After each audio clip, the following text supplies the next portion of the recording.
Steeler Nation Live. It's your boy Sanders Tisdale. And I'm James Owen. Guys, we got a great show for you tonight. You know what? We always say that, but you know what? And it always never disappoints. But tonight is going to be even more better than it usually is because we got somebody on there who a lot of you guys know who watch the show, that this guy is one of the mainstays who will never go away in the NFL. Brought us a lot of titles, brought a lot of things that helped bring us to where we are today, James. Wearing the old black and gold jerseys. You know what I'm saying? Yeah. Not just a hero for the Pittsburgh Steelers, but a hero for our country. And we'll get to that when we come back from Steeler Nation Live.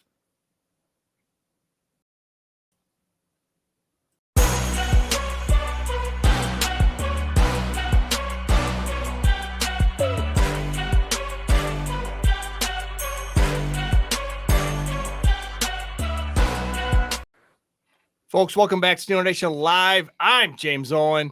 And I'm Sanders Tisdale. Tonight, folks, this is every night. It's a special night for Pittsburgh Steelers and our fans out there, you know, all over the United States, all over the world, actually, who tune in to Steeler Nation Live. Special guest. This man needs no introduction, but we're going to give him one anyways. Good evening, everyone, and welcome to a very special interview. Today, we have the privilege of sitting down with a true legend of the gridiron, a man whose name is synonymous with grit, determination, and triumph over adversity. He is a four-time Super Bowl champion, a Vietnam War veteran, and an inspirational figure both on and off the field. Please join me in welcoming the one and only Rocky Bleier to Steeler Nation Live.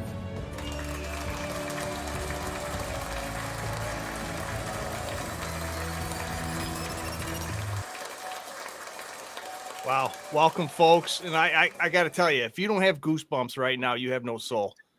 And let's bring Rocky into the studio. Rocky Bleier. Wow. Welcome to Steeler Nation Live.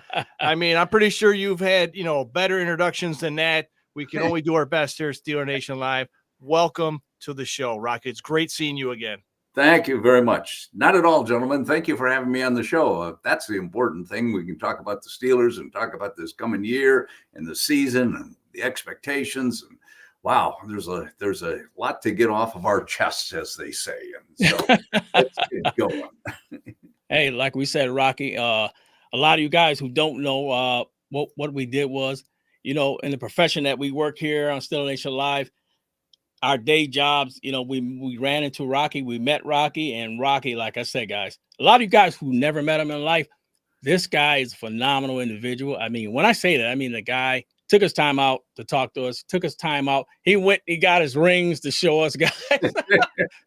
so a lot of you younger guys who never seen the actual Super Bowl rings out there, he went and got us the rings. James showed us the rings. James almost cried a couple of times. You know, I had to, you know, make sure that he was okay. You know what I mean?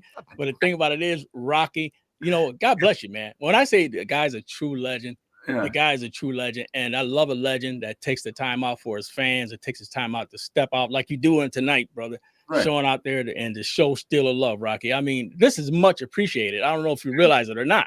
Well, thank you guys. Thank you guys. Honestly, I mean, for you're putting the show on, you know, and you're hosting it. And so thank you for bringing it to the public and so on. And, you know, and what a great history the Steeler Nation really has if you go back. And so, and I was so very fortunate to be a part of the beginning of that Steeler Nation. When I came here in 1968 as a very highly touted 417th pick in the NFL draft, as a 16th round draft choice. Yeah, I seen that. I was like, wow. Coming out of the University of Notre Dame, you know, the Steelers were a team, were losers. I mean, the Steelers had not won anything from 1933, you know, up through that period of time. It was always the same old Steelers. Wait till next year. Hopefully something will change. And actually, as I tell people, you know, it took on the aura of its culture here, because if you think about Western Pennsylvania, you got to think about the coal mines and the steel mills and the barges up and down the rivers and people working 18 or 10, 12 hours a day, you know, 6 days a week at times. And so it was a tough blue collar nose kind of a town. And that was the team. And then it changed, obviously, when Chuck Noll came in 1969 as a new head coach there. But no one knew what the expectations were because there was nothing in the past. And all of a sudden he set a new standard. And more importantly, not only that, but he drafted great players that ultimately became great players. Who knew what was going to take place back at that period of time? Joe Green came in 1969 as the #1 pick, but who knew but Joe Green? He, came from North Texas State. We don't even play him up here, and so and then they started to build and get players after players after players. Bradshaw came the following year out of Louisiana Tech. It wasn't a Big Ten school. It was a Louisiana Tech. And so ultimately, and then by 1972, and I say 1972, and I'm taking you back now to our young listeners out there. That's a century ago. That's a lifetime ago, 1972. But in 1972, it was the first time in the history of that franchise, of the Pittsburgh Steelers, did they win the division. Not only win they got into the playoffs. And it was during the playoffs, it boils down to one play that changes the course and direction of that team. And that play goes down in the annals as one of the all-time great comebacks, affectionately known in Steeler lore as what? Yep. The Immaculate Reception. A deflected pass within the last 26 seconds of the game, picked up by Franco Harris, a rookie at the team coming out of Penn State, and he scoots down the sidelines and he scores and wins the game. And at that time, there was kind of a turn. We finally won, and we got into the playoffs of the following week, and we lost against the Miami Dolphins in their perfect season that year. But anyway, it was a time. It was a belief. And in 72, 73, we came back, played better. We got into the playoffs, but we lost the first game. Yeah. So we also had Frenchie Fuqua on the show a couple of years back, and we thought we'd finally get an answer out of Frenchie about did he touch it, did he not touch it? But that's neither here nor there. But Rocky, while you have you were also drafted. You were drafted by the Pittsburgh Steelers, and you were also drafted by Uncle Sam. Right. So that was after, I believe, you got drafted by the Steelers. What were your thoughts? What was going through your mind? You went through Notre Dame, you kicked a little butt there. You got some good records, and I won't say records. You did very well in Notre Dame. The Pittsburgh Steelers saw that. They signed you, and you're ready to play NFL football. And then Uncle Sam calls you, and you're going overseas. How were you feeling at that point, and how was your family feeling when this was all going down? Let's put things back in the right perspective, and you got to go back all those many years ago. The Vietnam War was building up in 1968. My rookie year with the Steelers, my last year at the University of Notre Dame, was the height of the war. We had more than 500,000 troops over in Vietnam. And as history tells it, and those who have lived through it, it was not a popular war. Right. The veteran or the soldier was identified with the conflict, and he was looked down upon and at times spat upon. It was baby killers. And so there was this whole underground movement of why are we in Vietnam? And that soldier got attached to it. So it wasn't a glorious thing. There was no honor in it at that time, but people fulfilled their obligation to serve their country when that came. So the draft was very prominent at the time, trying to get people. So you had a student deferment that took you, or at least covered you through the college years, and then that became after you graduated. Then you became eligible for the draft, and so that had happened to me. So I became eligible for the draft, and I remember, and just a little story on the side. And I remember Bill Austin was our head coach at the time, my rookie year, and it was during the end of training camp, and he received a letter in the mail, or it was opened by the Steelers, a letter accidentally, as they said to me. Huh. Sure. opened, and it was my 1A classification. And so I was eligible now for the draft, but he said, we think you're good enough to make this team and we'll take care of this for you. Now, meaning taking care of this means what? Well, getting the reserve or the National Guard at that time. And so they had their connections, and that I thought was the path that most players took at that time, and it was available, and a lot of other students had as well. And so time went on, and then ultimately it was towards the end of that season, and I got another letter, and I opened it up, and it said, "Greetings. We'd like to inform you that you've been inducted into the armed services of your country. To report for induction to the AFI station tomorrow morning at 7 a.m. To be inducted in the service." And so it was like, oh, you're kidding me. Now, they're supposed to give you a week, but it was post-dated a week. And by the time I got it, and so bam, basically I was gone. And, went through basic training, went through AIT like everybody else in my unit at that time, got my orders to go to Vietnam. I was 11 Bravo, which was infantry. And I ended up like thousands of other young men over in Vietnam trying to do their duty, and get out of there alive as you best possibly can. And so I went over there, and I was attached to the Americal Division, the 196th Brigade, the 4th of the 31st Infantry, Charlie Company, 1st Platoon, 1st Squad.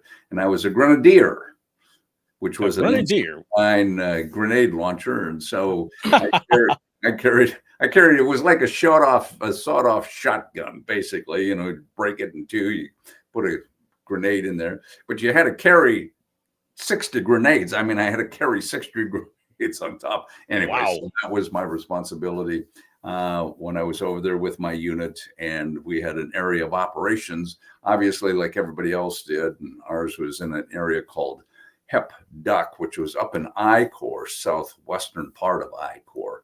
And ultimately, as we progressed through that period of time, there was a big movement taken by the North Vietnamese army moving south.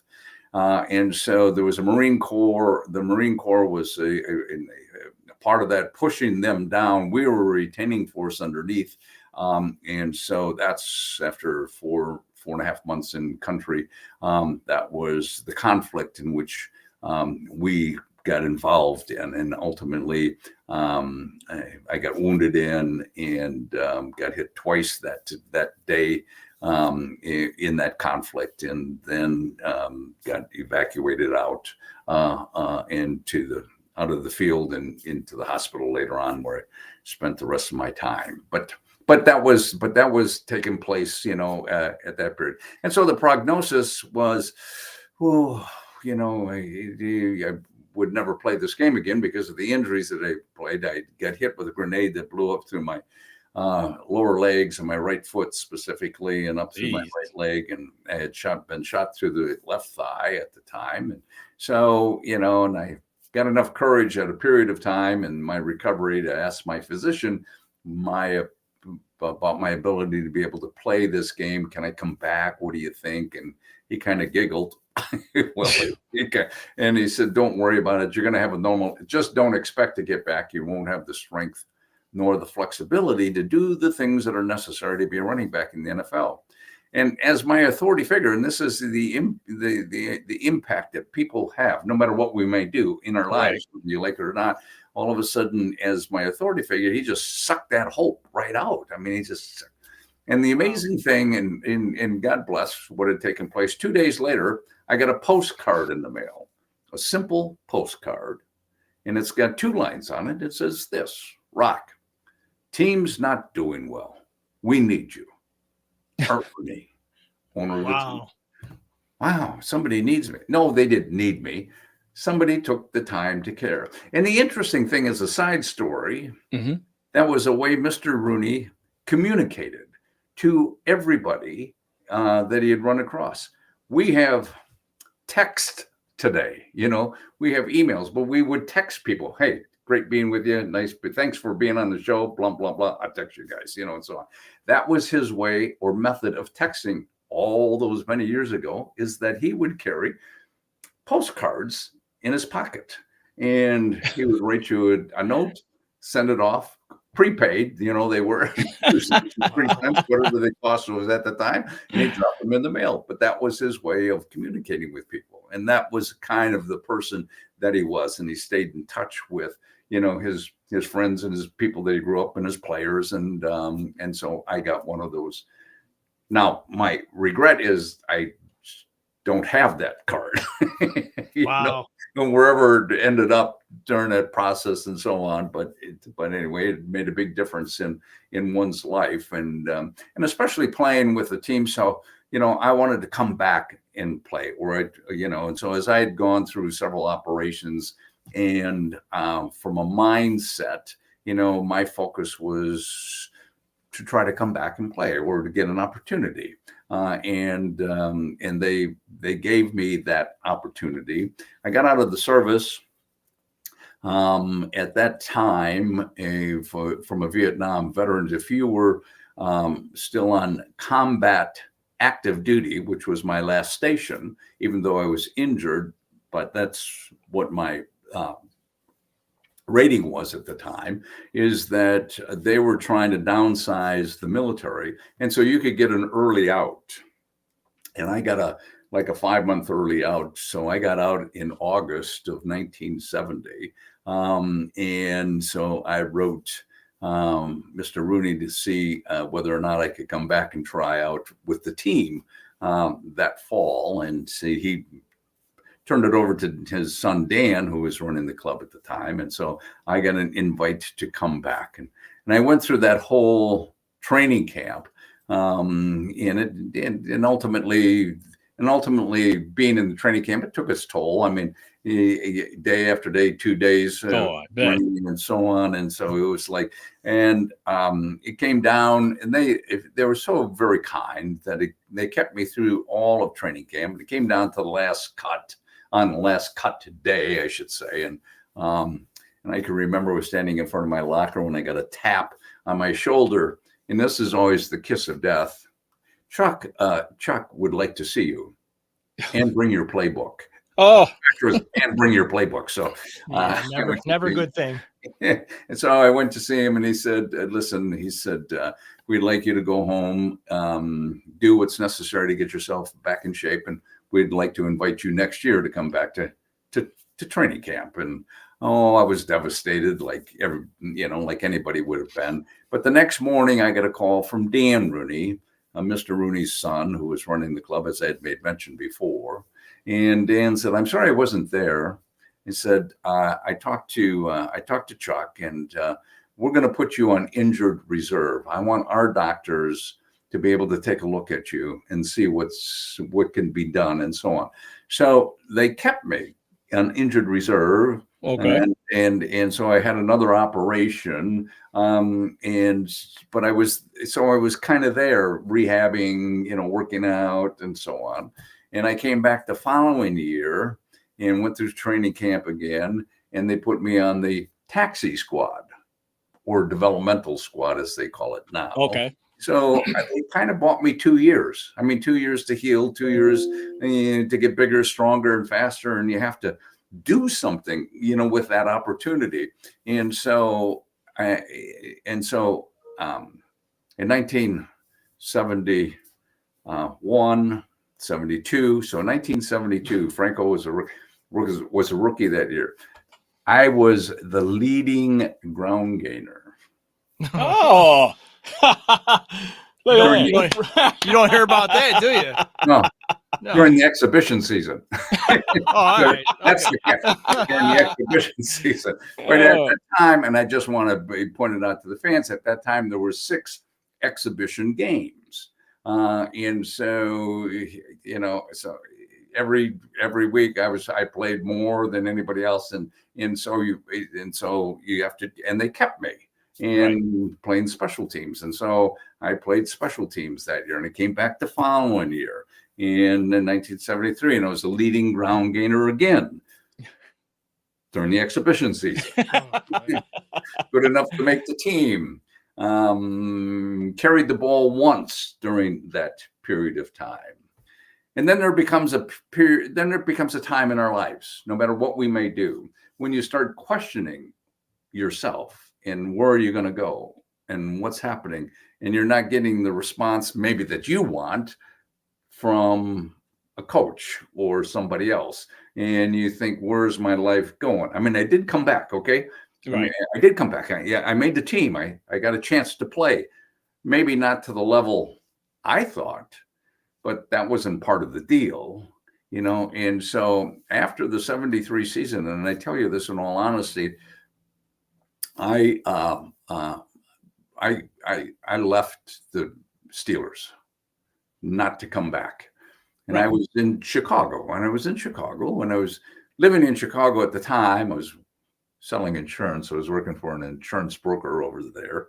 And I got a call from a teammate of mine who I give credit to, Andy Russell, who's now passed.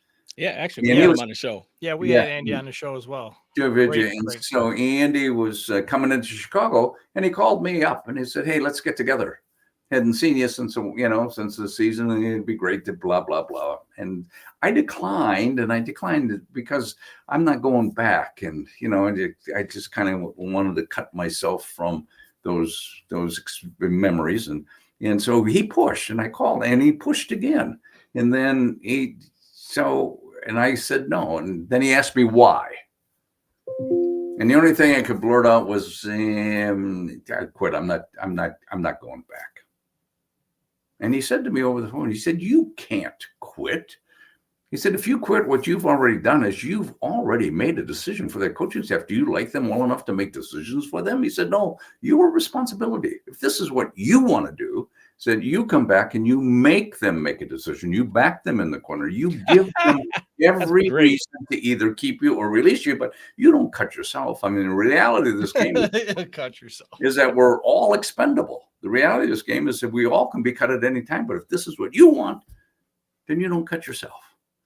And maybe it was just the arm twisting I needed, as I tell people, and I went back, and everything that I had perceived did take place, and I had to fight with every free agent, draft choice, and rookie once again to be able to make the team. Now, leading ground gainer. Oh, here we go. Here we in go. the exhibition season. Thank you very much. There you And the go. reason I say that, and the reason I was a leading ground gainer, wasn't because of the fact I was bigger, better, faster than all the other running backs. It was the simple fact that I played more than anybody else during that period of time. I carried the ball more than anybody else during that period of time. Given those two simple statistics, I better be the leading ground gainer during that period of time, because all they were trying to provide for me was an opportunity. And you can't let those opportunities, and they had to keep me. And as I tell people, I said, I was the fifth running back out of four at the beginning of that season, back playing special teams. So, Rocky, I have to ask you this question, okay? Because I don't want, it's in my mind right now. And if I don't ask it now, I know it's kind of like maybe out of context, whatever. But I have to ask you, I wanted to ask you the question when you came to Rochester and you visited. But if you can look back, that one Super Bowl touchdown that you caught, that people say there's no way that this guy could have made that catch. He wasn't tall enough. He wasn't fast enough. His hands weren't the greatest to catch, but you were I think the MVP in that Super Bowl. I could be wrong, but walk me through that catch. I mean, were you even expecting the ball to be thrown to you, but you jumped higher than you've ever jumped in your life, and you came down with this touchdown in the Super Bowl? Please walk me through it. So the first part, no, I was not the MVP. All right. In my world, you were, but go ahead. So because here's my, and I tell people, here are my statistics in that game. Super Bowl. I carried the ball twice for 1 yard. Wow. I got one pass, and I recovered one onside kick. And I made the cover of Sports Illustrated. Yes, you did. I still have that. I still have that in a frame. Back, Anyway, we're kids. Yeah, but go ahead. So it was right before the half. We had moved the ball downfield. We were down on the 7-yard line. It was 3rd down with 1 yard to go for a 1st down. And the play that had been called was just a quick pass play. So you got to imagine this. Just think about this. As we broke that huddle heading up to the line of scrimmage, Franco Harris was lined up behind Terry Bradshaw, our quarterback. I am to the right of Franco. The play that had been called, was, as I had made mention, was a quick pass play to myself, where I'd go at a 45-degree angle down to the line of scrimmage, cut down the line of scrimmage at another 45-degree angle, catch the ball over my shoulder, take a 90-degree turn up the field, pick up 1, 2, 3 yards, depending on how the Cowboys would react. And obviously, they always reacted well. Well, when the ball was snapped, none of that happened. I did break out of my stance, but my opponent jumped across that line of scrimmage and took my path away from me. So the best I could do was what? Cut it short. So I took that 90-degree turn right up in front of him. Now, in the meantime, Bradshaw was faking to Franco Harris into the line of scrimmage. He pulled the ball out, looking for that receiver myself down the line of scrimmage. And when he did not spot me, being the smart, intelligent quarterback that we perceived him to be, it finally dawned on him that it might be, hey, a broken play. So he tucked the ball underneath his arm, started to scramble to his right. And as he's scrambling to his right, that sideline was looming up. Opposite side of him, larger than life, Neanderthal beings with lobotomies chasing him down. And then it happened. Maybe once in a lifetime will you ever experience when all time kind of just seems to stand still. Yeah, I've seen those type of plays. Oh, man. And our eyes met across the field. Now 40 yards separating us. And under pressure, he released the ball, maybe a little too quickly, maybe a little too high. Came floating into that end zone. And as it came floating into that end zone, I leaped all 5'9.5" of me with all my might straight up in the air as high as I could go. I don't know. 18, 19, 20 feet. I kind of forget it. And I grabbed that ball, came down across the goal line to give us a score and lead we never relinquished. Yeah. You get me hyped over here, Rocky. I might try to tackle this guy. And Calm down. Slow down, Tiz. But yeah, I mean, like I said, if I didn't ask you that question, like I was going to ask you, like I said, when you came to Rochester, Right. But get caught up in the moment, you forget these things. I said, you know what? I'm not going to forget tonight. I'm going to ask him about that. And while we're on the subject of, fantastic stuff, you got a book and a movie, Right. a movie, Fighting Back. Now, the question I have for you, a couple questions. How much input did you have on this movie? And were you able to pick who was it? Robert Urich played you in the movie. Now, was that your choice, or whose choice was that for him? I was thinking more of a Burt Reynolds. Right. I don't know. No, Robert Urich. So it's MTM Mary Tyler Moore Productions that had produced this Fighting Back from the book, and they selected Robert Urich. But I thought it was a great selection because it was kind of like me, tall, good looking, a lot of hair. That mustache, right? You still got the mustache, right? And a mustache and so on. And so we got to be friends, and Robert was really, and so he, his background was that he played in high school football, got a scholarship to go to the Florida State, went to Florida State, and as a freshman, and then he got hurt, and he didn't play thereafter. But he went into acting. But so he was an athlete, and so there was a lot of things that we could relate to, and and so anyway, so excuse me, they had so they made the movie from the book. I thought that was pretty nice. Yeah, because like I said, your story is the story of all time, brother. I mean, the fact is, like you said, when you just mentioned that about you getting ready to quit, that's huge. Getting ready to quit.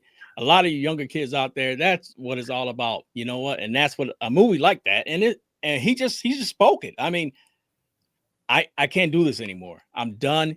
And somebody, tips the hat and makes you think, you know what? Don't let somebody else decide what you want to do. You do it, and then whatever the chips fall, wherever they fall, then they fall. That's Dude, right. that's powerful, and especially making it like you did in the NFL. Because Rocky, I mean, do you have like just words for any of these younger guys out there who are watching, guys who want to play football? And you got guys who are like 5'7", guys who are 5'5", guys who think, you know what, this guy's 6'2", he's a specimen, he's gonna be the one to make it. But then you look back at Rocky's story, you look back at a huge story, a story about a guy, went to Nam. I mean, none of us can beat that. I mean, you got us hands down there, brother. And, and what you face to come back and do it. I mean, what words of wisdoms do you got for guys such as that? Well, I don't know if there are any words of wisdom, and it's kind of something that you live through. But I think that in my case specifically, it's, it was a part of me that I enjoyed playing. I enjoyed the recognition, like we all do, on something we love to do, that somebody pats you on the back and said, "Hey, good job," and so on. So that becomes part of who you are, maybe, and part of your personality. And so I've had that opportunity, but I was also in the right place at the right time with some great coaches. With some rule changes that allowed you to be able to play and compete.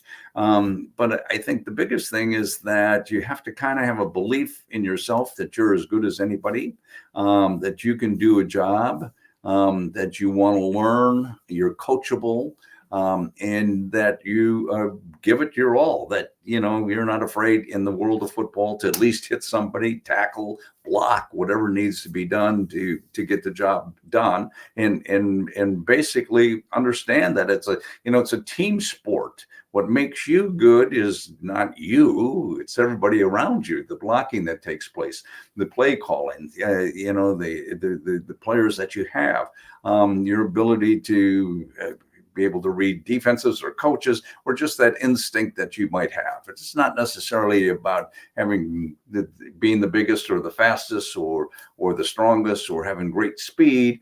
It's about your competitiveness and what you want to get accomplished, and not to give up in that role.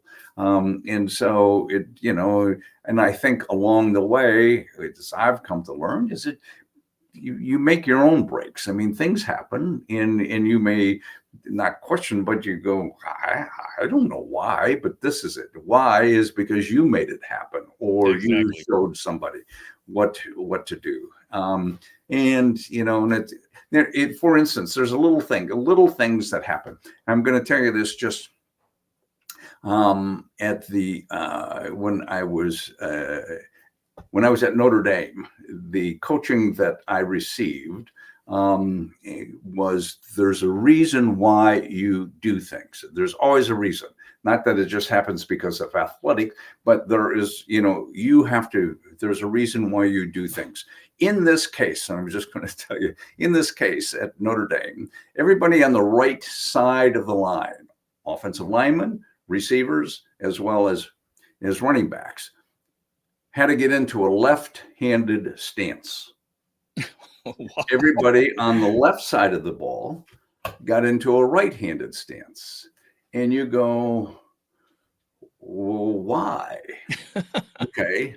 Part of it is this. Think about it. If you're an offensive lineman on the right side of the ball and you're in a right-handed stance, so what you have to do to pull to the left is that you have to drop step, turn to get around the center to go. If you're in a left-handed stance, all you have to do is push off your right foot to get around the center. Gotcha. That half step might make the difference between there being a hole or not being a hole in that block. So those little things become very important. And it was the same thing from a back perspective, is that in your left-handed stance, I'm just saying this, your left-handed stance, and you're running a sweep Right. to the opposite side. The first thing is to take a cross step. So I'm now taking a cross step. Then I open up. By the time the quarterback takes a drop step, turns, I'm in an open position rather than maybe my right leg or right hip is in front of me that may cause a fumble. So it's the opening of a hole. Little things like this. I just tell you that it becomes part of, your operation. I come to the Steelers in 1968. So all the rookies are in training camp. I'm a flanker back. They don't know what to do with me. I'm a running back. They're just in position. So the rule changed in the NFL at that period of time, which was that you cannot on a cross block coming down to block that outside linebacker.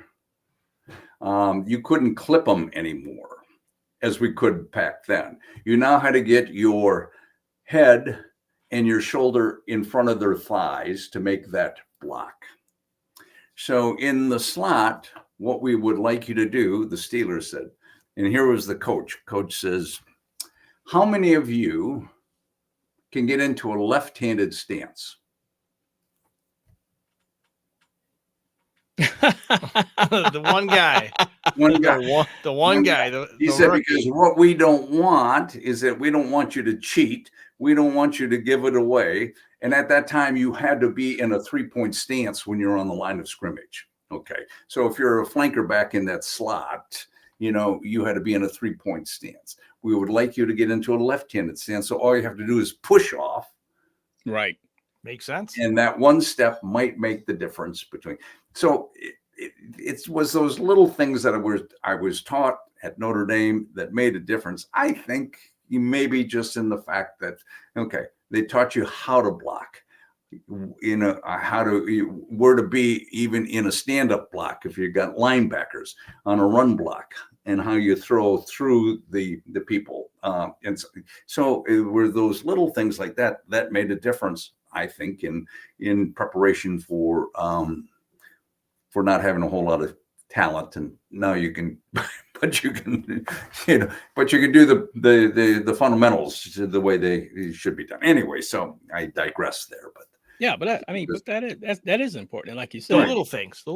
Yes, exactly. The little things, and you intook those little things. For a lot of these guys out there now, especially in today's game, you find guys out there that are pretty cocky. Right. You can't tell me how to run the ball. You can't tell me how to block. It's a different environment out there. And I'm pretty sure Rock, because how you guys were. And come to think of it, from back then, from the time Rock came on, and by the time he ended his career, how did you feel every time you say, you know what, we just won our first Super Bowl. Now we just won our second Super Bowl. Now we're on a third and a fourth Super Bowl. Right. I mean, you guys were at a point that you were one of the most dominant teams in the history of football. I mean, and you were a part of that, man. I mean, you know what I mean? That look at us today. We're in our 50s, and I mean, and we're still, we still look up to guys like you, because you're the guys that created this mystique for the Steelers. You're the guys that played smash mouth football. You were the guys that played the Raiders. The Raiders back then, when the Raiders was strictly dirty back then. I mean, you were the guys. The Cowboys too. The Cowboys too, because we had a couple Cowboy fans on watching. Just let you know. That's right. They were all tough teams, right? And so I think part of it was Chuck Noll coaching attitudes, and. So I tell people this. I said, you got to look at, coaches have a big impact, as you well know, within our lives. And at that time back then, is that let's look at our coaching staff. Our coaching staff was Chuck Noll as a head coach. You had an offensive line coach. You had a receivers coach. Chuck was the quarterback coach and a running back coach, and he had a defensive line coach, a linebacker coach, and a secondary coach. Wow! So you had 8 coaches. That was it. 8 coaches. today they now have an assistant to the assistant, and then Right. they have a specific, maybe just a right halfback coach, and then another kid that runs whatever it is. So all of a sudden the impact changes, and because you get influence from everybody else, you get a little over here, you get a little over there, and I think it gets confusing. Anyway, so then you get your teams together, and Chuck Noll was one that put things in the right perspective of he wasn't a rah-rah kind of a coach. He wasn't he wasn't going to slap you on the back. He wasn't going to hug you. I don't think he ever hugged anybody. He was a very educated man. He did a wonderful job of trying to get the most, and it was all about just fundamentals of doing the job.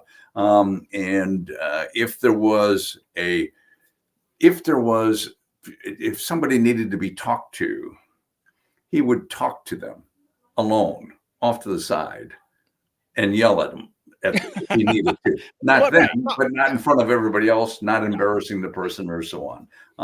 He had the look. I mean, he, like fathers do, sometimes they just give you the look and that you're screwed up. And that's all you need. And so that was kind of Chuck's approach to to the game, and guys responded.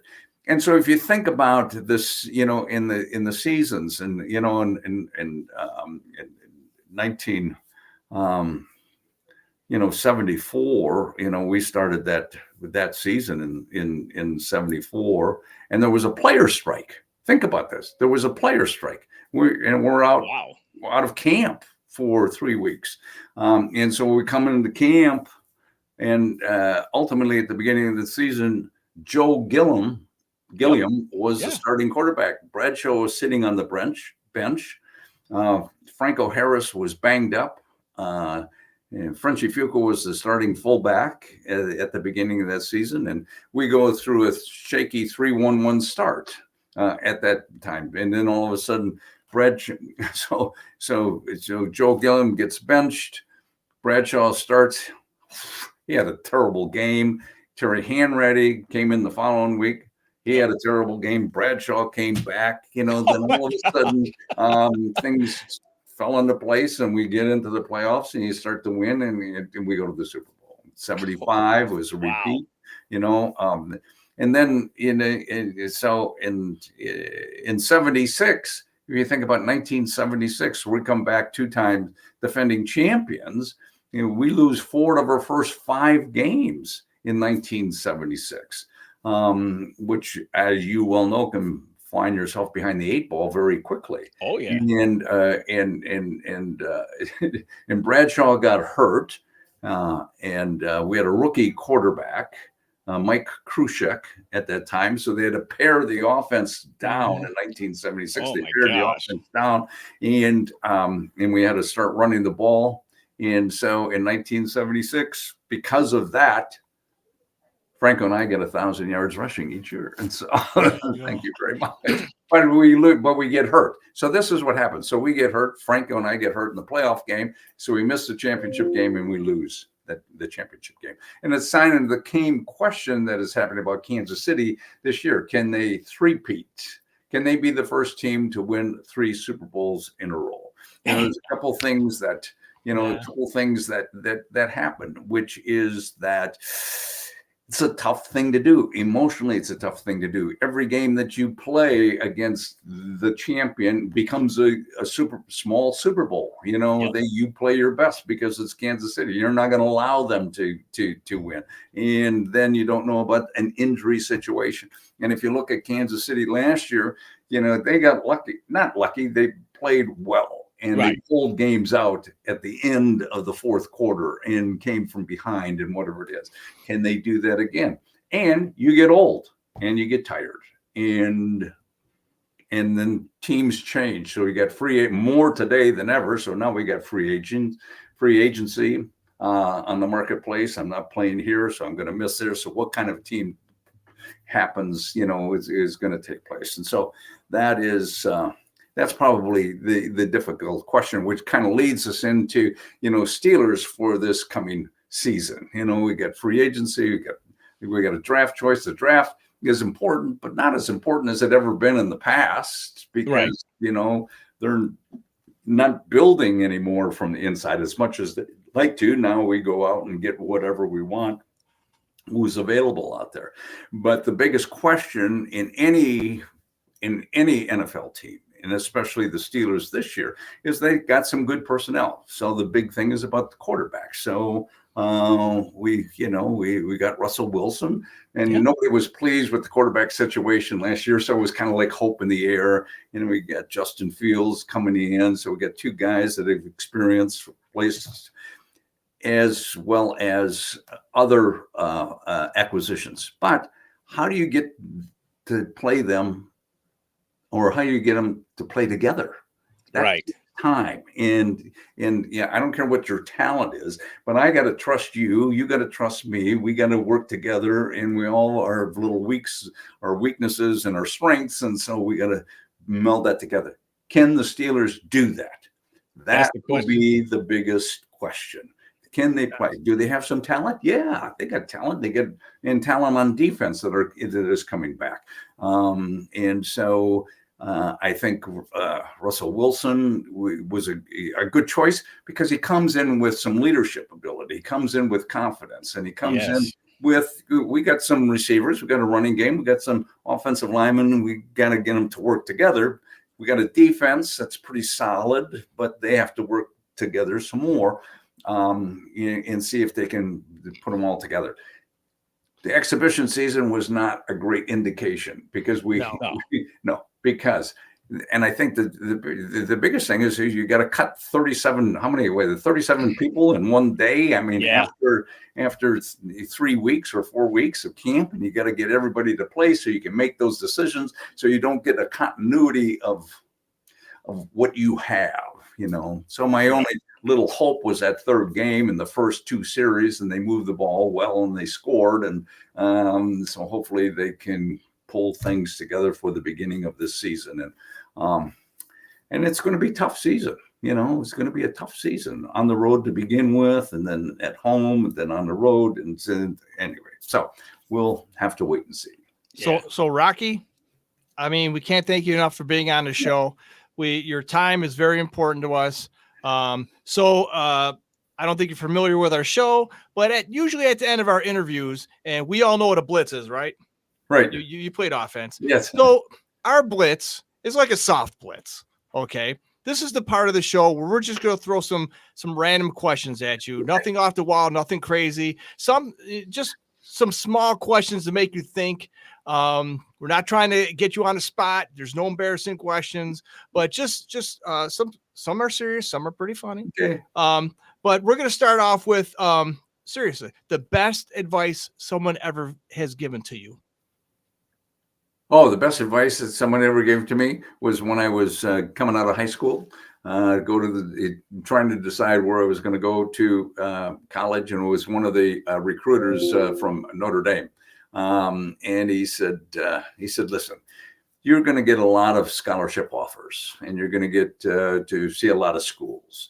And every time you go out to see a school, one nature or another, they're going to roll out the red carpet. They're going to show you a good time, what the school offers, and so on and so on. And after 6 or 7 or 8 of these schools that you see, then you have to make a decision. Well, how do you make the decision? On what basis?" She said, choose 3 schools that you would like to graduate from. Not necessarily play football at, but graduate from. And the reason is because anything can happen during your playing career. You can get hurt, things happen, but you'll always have a scholarship. And so what would you like to school? And I thought about that, you know. So as I tell people, I said, you know, I did what every good Catholic boy was taught to do, and that was go back home, go to church, you know, get on your knees, pray for guidance and direction. And then, like every good Catholic boy, I did what my mother wanted me to do, and that was to go to Notre Dame. Nice. Anyway, no influence there. Nope. All right, Rock, I got another one for you. Most memorable moment. Most memorable. You probably got a lot of them. What was the most, though? Oh, There, well, and I probably have to say, that touchdown pass against the Dallas Cowboys. Yeah. Yes, was my probably most memorable, moment at that time. Nice. I look back on it, it was, was happening. So getting back to advice, Rocky, okay, somebody's always giving you advice. What is the best advice that you have given someone? Oh, that's a good question. I have no idea.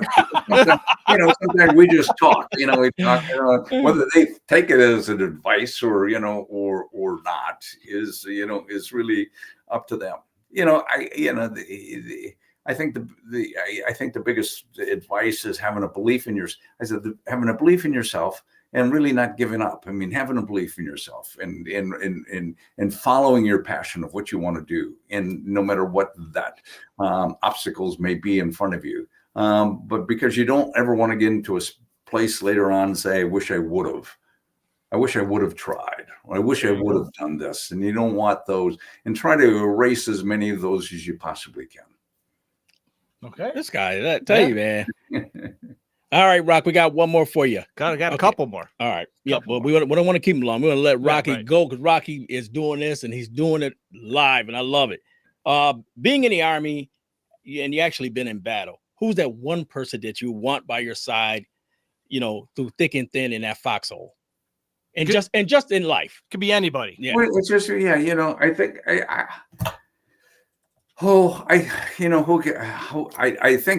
I would like to say the person that, probably you identify the most with, a person that maybe has the same beliefs, and is willing to sit and fight for what is right, and is not going to run away, is not going to leave you alone, and is going to have your back as you have their back, so to speak. And from a ball player's point of view, from a teammate's point of view, because it makes you a better person, makes you a better player, makes you a better soldier along the way. And so I think that, simple as that may sound, but I think that becomes very important in relationships that you build, and how you view people and who you want to work with later in life, no matter what you may do. That's amazing, Rocky. We can't thank you enough for taking time out, and hopefully during the season, we'd love to have you back on the show, and we'll just talk about how the season's going, how your golf game is. But before we go, Rocky, can you please tell the fans out there, because we're getting a lot of messages about we all know that you're a motivational speaker. Not sure if you're like doing that as much as you used to do. How can people see you, request you? What's the process, or are you even doing that even? Yes. Anymore? Well, yes, I still am. Yes, I still am. Probably the best way is just to go to my website, which is rockybleier.com, and everything is there on that website. But thank you for bringing that up and allowing me to give a little pitch. And for sure, absolutely. You name it, whatever you need, Rocky. We got your back, brother. We'll put the word out. We'll caddy for you next time thank you go on the PGA, whatever you need. But folks at home, this is Rocky Bleier, 4-time champion, Super Bowl champion of Pittsburgh Steelers, a legend, the man, the myth.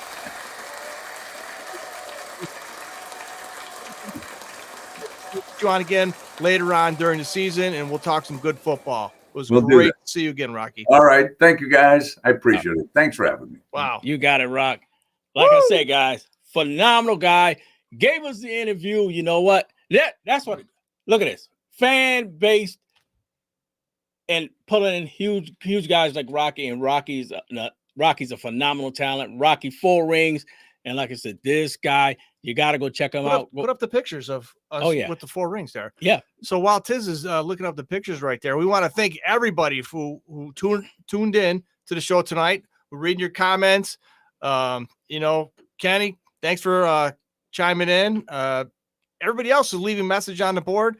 That's Rocky Bleier right there, boy. Pro golfer, I don't know if he's a pro golfer, but I mean, just who cannot listen to this guy all night? Says who cannot listen to this guy?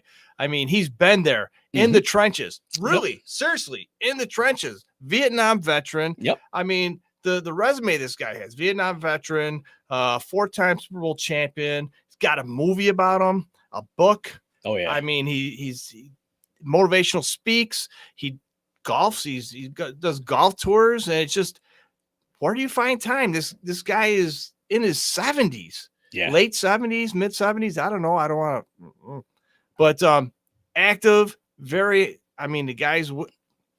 Yeah, and like we said, when we spoke to him, like I said, down to earth. The guy is just like he was there. You know, he talked to you, opens up. You know, what more can you do with a phenomenal human being like that? So much love to Rocky. Rocky, you got our love here. Like I said, you know, anything you need from us, you know, we'll text you. Love what you do. Love the things you did, and love the titles that you brought to Steeler Nation. Yeah. You know what I mean? That's why we do this, for the love of the game. And for you fans out there, thank you for bringing us into your living rooms, your kitchens, your car, driving down the road, listening to us. We'll be back next Tuesday. Yep. And we're going to talk about the big game down in Atlanta. Hopefully we'll be coming with a victory. I don't know. I said 20. What was that? 23-20. I predicted a score, Tiz. I can't remember what you said. I said 24-20. Okay. Right. So, folks, thanks for tuning in to Steeler Nation Live, beginning of a new season. But we're here. Yep. We're here for you. All right, guys. Back at you. See you next week.